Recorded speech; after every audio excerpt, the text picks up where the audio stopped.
Bonjour and greetings, beautiful people. Welcome to our second video tutorial, summarizing and displaying data in SPSS. I hope you're enjoying our beautiful data topic, number 2. It's beautiful data, which is why we're representing it with a peacock. All right, in this tutorial, what we're going to do is examine different descriptive statistics using the frequencies, descriptives, and explore functions in SPSS. We're going to report some descriptive statistics in APA style. We're going to take a look at some of the different types of charts and graphs you can generate in SPSS. And we're going to compare those default SPSS graphs with the APA style figures your various unit coordinators, including me, are going to expect to see when you turn in your own work. All right, to complete this exercise, you're going to need to have SPSS up and running on your computer. You need your pink book, and in this tutorial, we're going through chapter 3. And you also need your data file from tutorial 1, that's the second part of tutorial 1, or the file data_3_1.sav, which you can get from the Pink Book companion website. All right, and just as a reminder, here's table 2.1, which is the same as table 1.1 pretty much, and exactly the same as table 3.1, showing those quick survey data that we entered into SPSS in the last tutorial. Okay, have you got your quick survey data file open in SPSS? Then let's get started.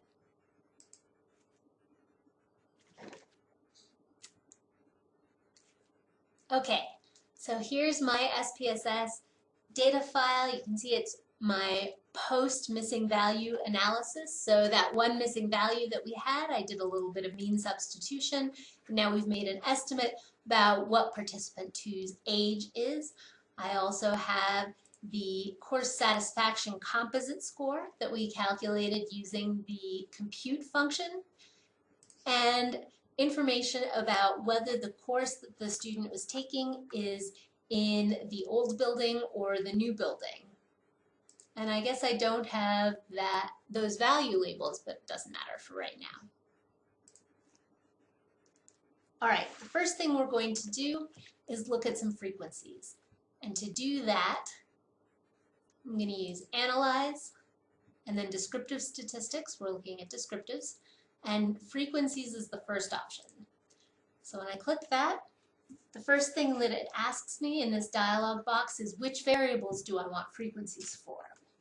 So we're going to look at course of study, which is a nominal variable. And we're also going to look at course satisfaction, which is an ordinal variable really, but we've got it coded as an interval variable. So I'm going to move, I selected both of those using the control function. Now if you've got a Mac, it's probably that little Apple thing. Ask somebody who uses a Mac. And I'm going to move them over by clicking this purple arrow button. And now I've selected course of study and course satisfaction as the variables that I'm looking at. Okay. The next thing I want you to notice is that the display frequency tables option is selected by default. I did not check that box, it's already checked. When this box is selected, SPSS will generate a separate frequency table for each variable that we've selected in the variables field. Okay. The next thing I'm going to do is give SPSS some information about which statistics I want to be reported. Allen, Bennett, and Heritage in the Pink Book are asking you to check the mean, median, and mode, the standard deviation, and the minimum and maximum. I like knowing the minimum and maximum because it gives you the range, but also a little bit more information. But if you just wanted the range, you could do that. And they haven't asked us for quartiles, but I'm going to, just because it's traditional and I guess good practice when you report the median instead of the mean as your measure of central tendency, to report the interquartile range, that is the difference between the 75th percentile and the 25th percentile, as your measure of dispersion rather than, say, the standard deviation. All right, click continue. The next thing we're going to look at is charts. Now, Allen, Bennett, and Heritage in the pink book haven't selected any, but they want you to note that bar and pie charts are generally appropriate for categorical variables, whereas histograms are suitable for continuous variables. In general, I would recommend against examining your data with a pie chart. There are relatively few circumstances where that's going to be a good way to examine your data. We're going to look at these graphs later, so I'm going to leave that unchecked now. I'll click continue. The next button that you're going to want to press is the format button. We're going to do this to give SPSS some information about how to format the output that it generates. Now, this order by function tells SPSS what order to show the frequencies in. Now, values means the values that you input. So recall that we used the numeric code 1 to mean psychology for course of study. The numeric code 2 was speech therapy. I think 3 was physiotherapy, 4 was occupational therapy, and so on and so forth. So if we sorted by ascending values, we would see psychology first, then speech therapy, then physiotherapy, and so on. Whereas if we sorted by descending values, we'd start with what we'd labeled 7, then 6, then 5, and psychology would be the last item. Now that can be really useful if you know you're going to want to look at specific frequencies. If you have, I don't know, 30 different potential values, or you're looking at every possible course of study in a university, and you've coded them alphabetically, and you want to look for psychology, then you know to look for the P's, and that's going to be a whole lot easier to find if you're ordering by ascending values. Now, counts refers to the actual obtained frequency. So if you sort by ascending counts, then that's going to give you the rarest values first, and then go to the most common values. Whereas if you sort by descending, that's going to give you the most common outcomes first, and then they get less common. And the other thing we're looking at is multiple variables. If you select compare, what you get is one table of descriptive stats for all of your variables, right? So you get sort of a row for course satisfaction and a row for course of study. I guess it would be the other way around. If you choose organize output by variables, you get one table for each variable. So it just depends on what order you want to see. I'd rather see one table than two tables, so that's what I'm going to look at. Okay. And I'm going to click continue and OK. And now, if you didn't use the missing value analysis before, this might be the first time you're looking at an actual output file in SPSS. Just as a quick reminder, the output file has a menu on the left, and you can click on any item on this menu, and it will take you to that item. So to go up to log, you can also scroll. There's the log, which we've seen before, the frequencies, the different frequency tables.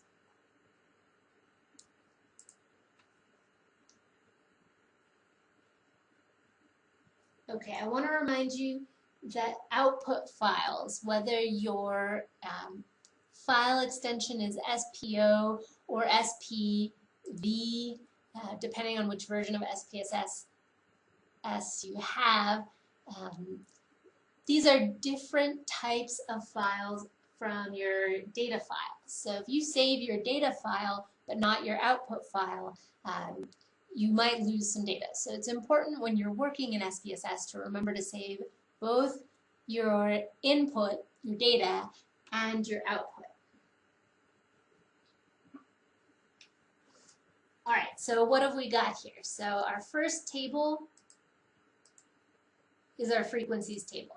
Because we asked for comparison rather than an organization of output by variables. We get one table, and we've got a column for course of study and a column for course satisfaction. We've got the number of valid observations, the arithmetic mean, the median, and the mode, standard deviation, minimum and maximum, and then I checked percentiles, maybe you did too, so I also have the 25th, 50th, and 75th percentiles.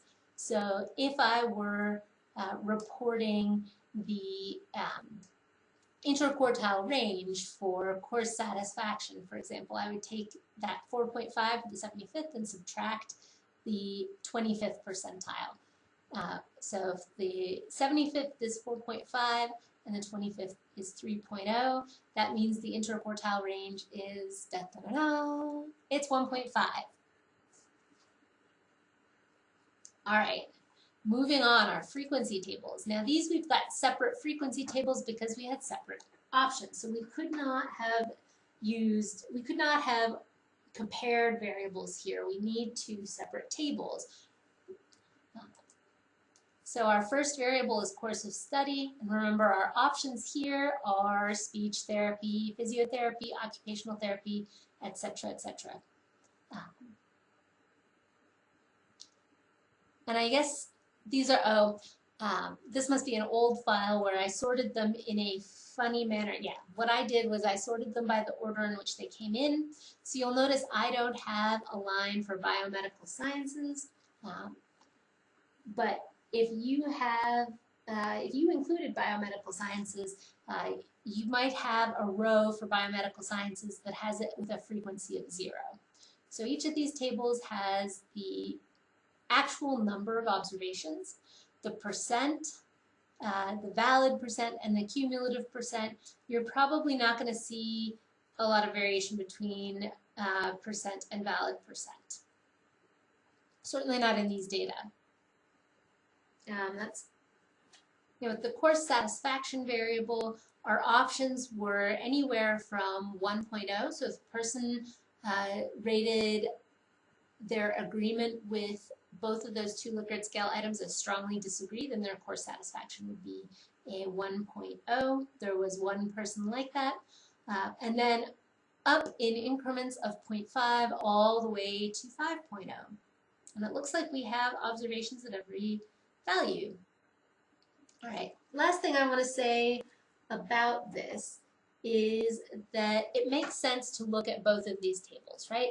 It's informative for us to look at the frequency of each type of major under course of study. It's also informative for us to look at how many participants had ended up with each course satisfaction score.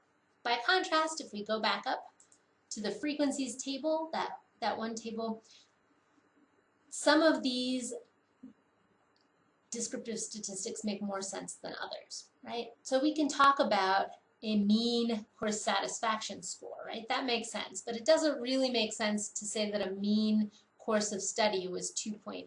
You probably have a different one because remember this is a file where I had used different numeric codes for each course of study than the ones that were used in Allen Bennett and Heritage in the Pink Book.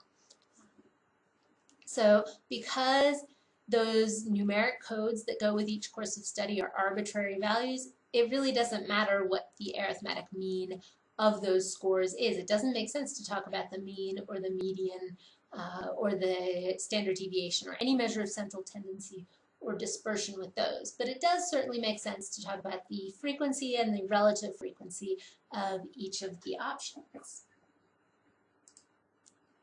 Okay, we're going to take this time to explore the output window in a little bit more detail. I already told you about the outline that you can use to navigate through the different components. It's not very interesting navigating from the log down to course satisfaction, but when you've done many analyses on the same data set and you have a very long and detailed output file, that outline can be very useful for getting where you want to go. It can be a whole lot easier than trying to scroll.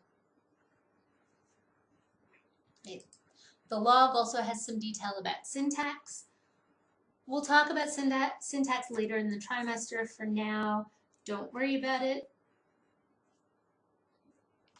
You'll notice that the menu at the top is not identical to the menu that we can see when we are looking at a data set, but it's pretty similar. We can do a lot of the same things. So if we wanted to go on and do another analysis, we don't need to switch back to the data file, although I have to admit, out of habit, that is something that I very regularly do. Right? There's a lot more we can do with each of these if we either double click or right click. So double clicking will get you a formatting toolbar. If you want to change the look of your table in SPSS, you have that option. You can change fonts. Isn't that ugly? You can make things bigger, smaller, change the color, all of that by double left clicking. I'm going to undo that. Oh, apparently I'm not going to undo that.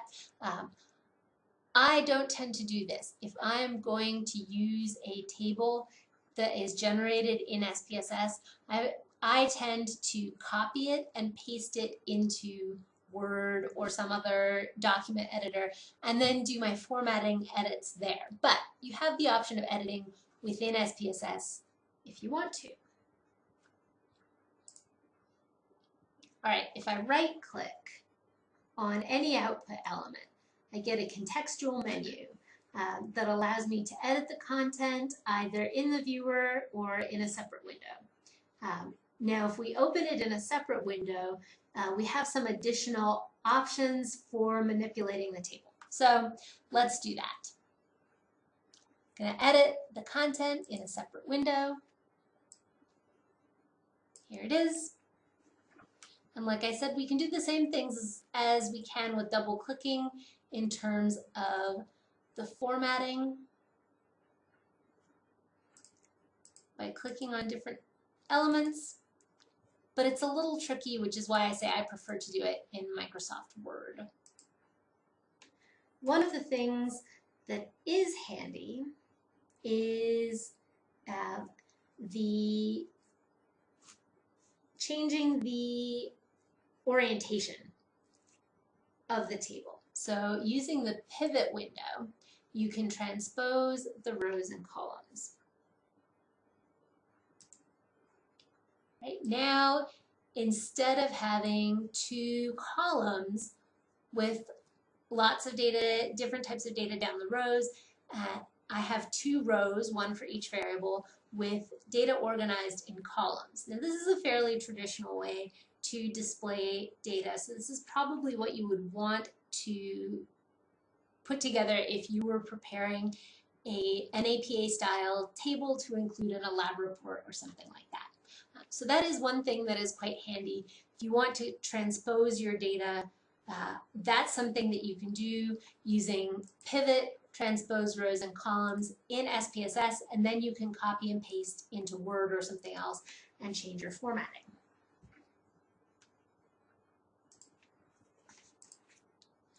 All right, so just as a reminder, you order by value in the format dialog box of the frequencies function.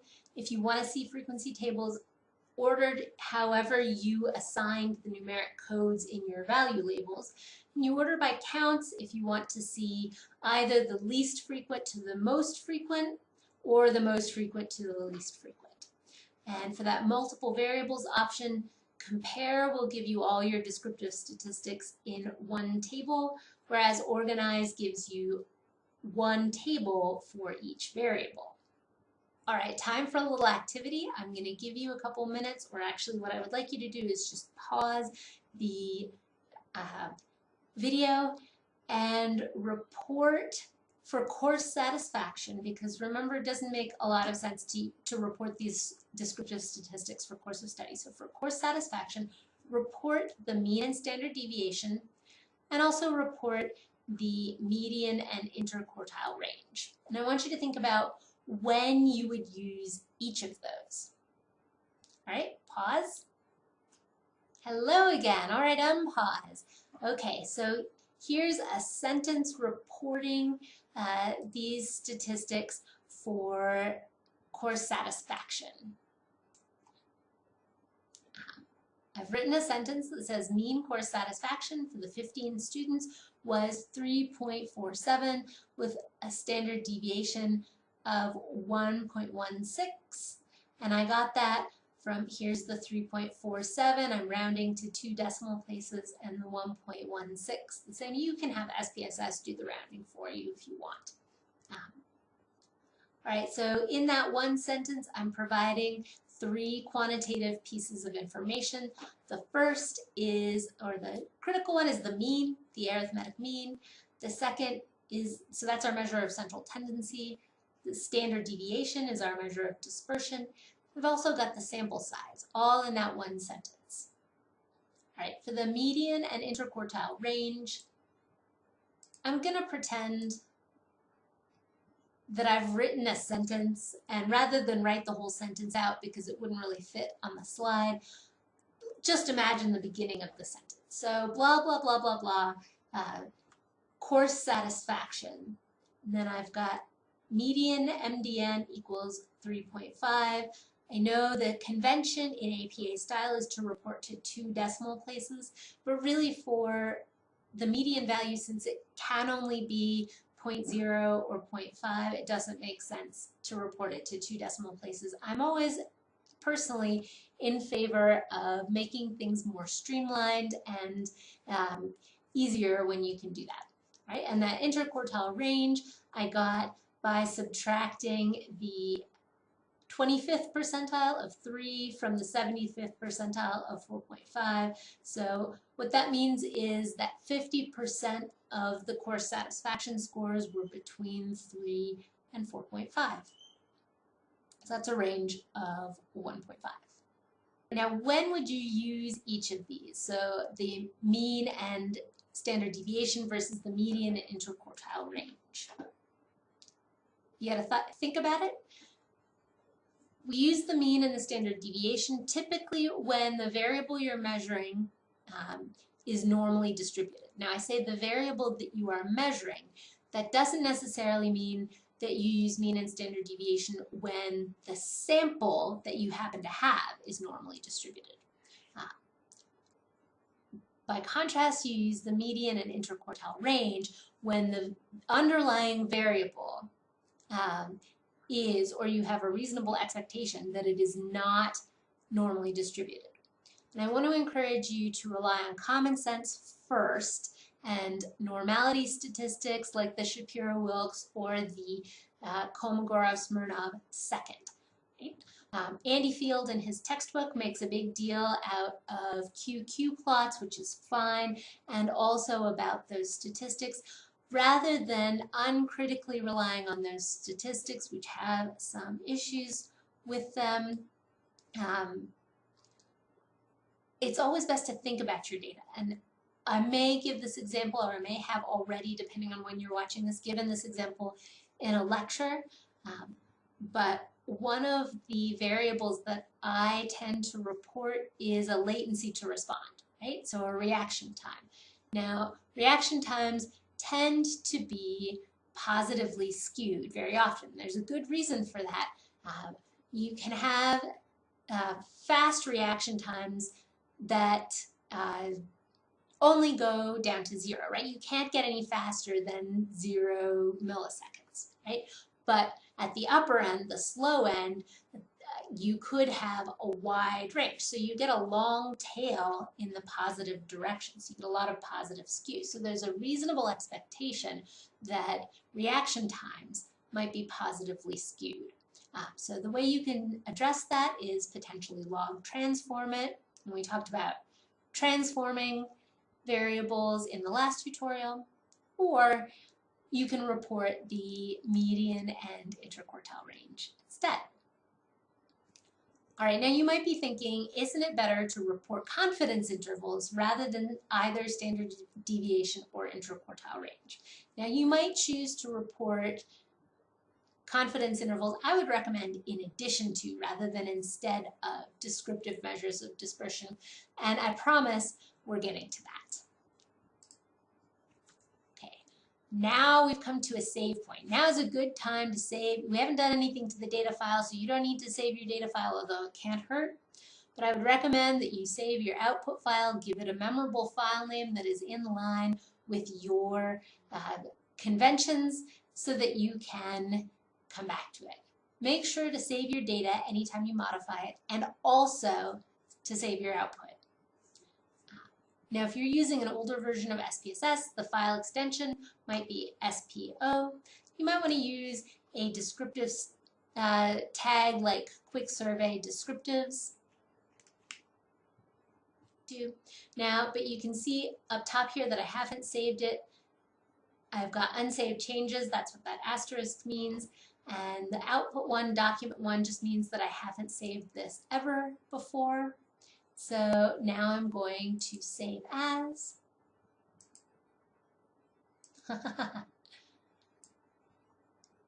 And of course, I'm in a totally different file. So I'm going to go to tutorials. You might not need a separate file for each of these. Rather than call it output 1, maybe Psych 202, tutorial, I know it said 03, but tutorial 2, output file number 1, LK, and if you want,